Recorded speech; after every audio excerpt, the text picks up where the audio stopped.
هغه دنیا باندې به څه زړه وخوري چې د جهنم یو غوپه د نه د هغې هر څه هېروي.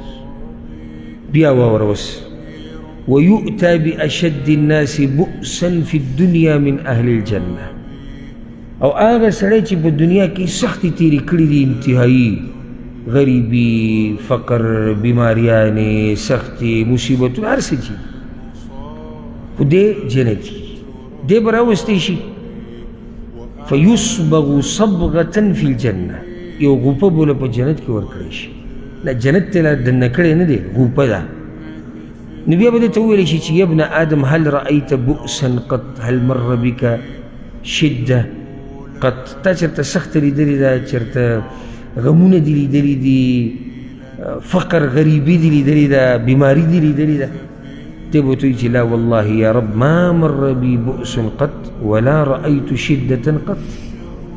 زما دې په الله قسمي ای زما ربه نه مې چېرته سخته په ژوند کې لیدلې ده، نه څه تکلیف په ما راغلی دی. دا هغه آخرت دی او هغه جنت دی چې په هغې کې یوه غوپه تا نه هر قسمه سخته هېروي. دا ما تاسو ته حقیقت هغه د جنت او حقیقت د دنیا هغه ما تاسو ته بیان کړو د یو حدیث په رڼا کې. دنیا څه ده؟ زه درته لنډه وایم د دې حدیث په رڼا کې. دنیا دا ده چې د جهنم یوه غوپه تا نه د هغې هر څه هېروي. ښه جنت کم ځای دی؟ د آخرت نعمتونه څه دي؟ تعریف یې ته ځي کوم مختصر چې په هغې کې یوه غوپه تا نه د دنیا ټولې سختې هېروي. که غواړې چې د زړه دې برابر شي نو اولنی کار به څه وکړې؟ دنیا ته به سپک ګورې او توجه به څه له ورکړې؟ هغه به آخرت له ورکړې. دویمه خبره او ډېره اهمه هغه الله ته واپس کېدل دي. الله اکبر.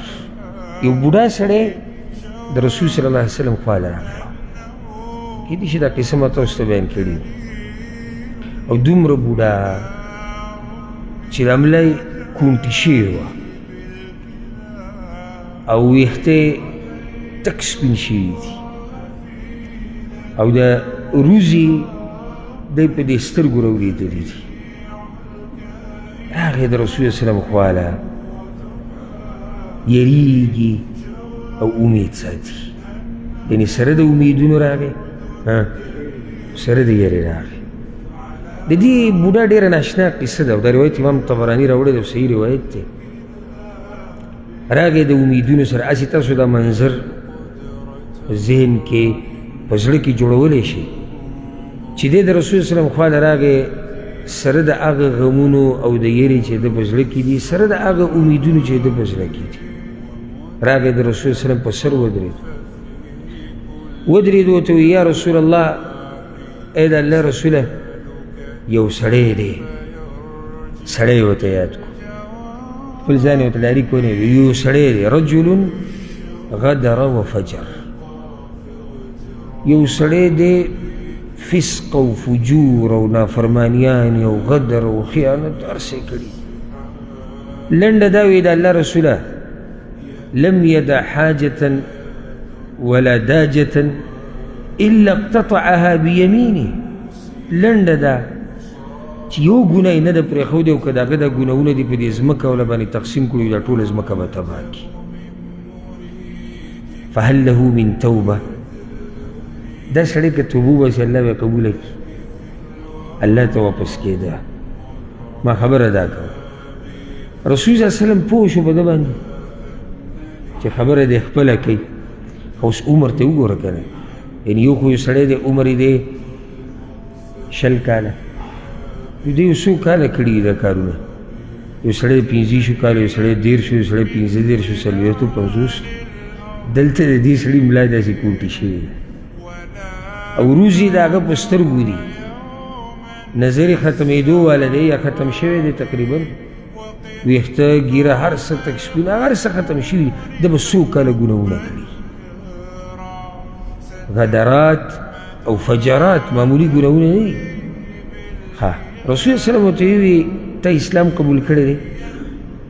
هغه ورته اما انا یا رسول الله که زما خبره کې فأشهد أن لا إله إلا الله وحده لا شريك له وأن محمدا عبده ورسوله. زه خو دا ګوی کوم چې الله یوازې د عبادت حقدار دی او ته د الله یقیني پیغمبر او رسول یې. رسول صلی الله علیه وسلم ورته وایي چې ته الله ته دومره واپس شوې او د هغه دین ته دې غاړه کېښوده. فإن الله غافر لك ما كنت كذلك. نو که ته یقیني داسې یې لکه څنګه چې وې چې زه الله منم او الله د عبادت حقدار دی او اسلام ته غاړه ایږدم، رب العالمین ستا د ګناهونه بخښي. او صرف دا نه چې بخښي، دا کوم غدرات او فجرات چې ته یادې دا به دله په نیکیانو بدل کړي.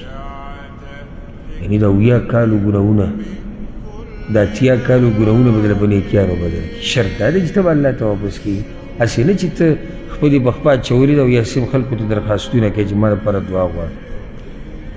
سړی ډېر خوشحاله شو، روان شو، ځکه چې د امیدونو سره راغلی و. چې کله واپس کېدو بیا یې زړه ته یو ټک راغی، بیا ودرېدو راواپس شو. یا رسول الله، د الله پیغمبره، وغدراتي وفجراتي، هغه ګناهونه، هغه فسق او فجور، هغه نافرمانیانې، هغه ټولې وبخي. رسول صلی الله علیه وسلم بخي نه، دغه به راته په نیکیانو بدل کړي. داسې مهربانه رب. مشکل موتا کې دی چې موږ هغه مهربانه رب خواله نه ورسو. موږ ځان د هغه نه لرې کړی دی. یو رب زما توبه داسې قبلوي چې زما هغه ګناه ماته په نیکۍ کې بدلوي، نور تا سره څه وکړي. او حدیث کې راځي که نه، حدیث قدسي دی، الله وایي چې زما بنده ما پسې رو رو راځي، زه پسې منډه وهم. سبحان الله، د الله رب العزت ته رحم او کرم ته وګوره چې ما او تا پسې رو رو ځو، هغه را پسې منډه وایي. حالانکې ضرورت ورته زمونږ دی، د هغه خو موږ ته ضرورت نشته. زمونږ ورته ضرورت دی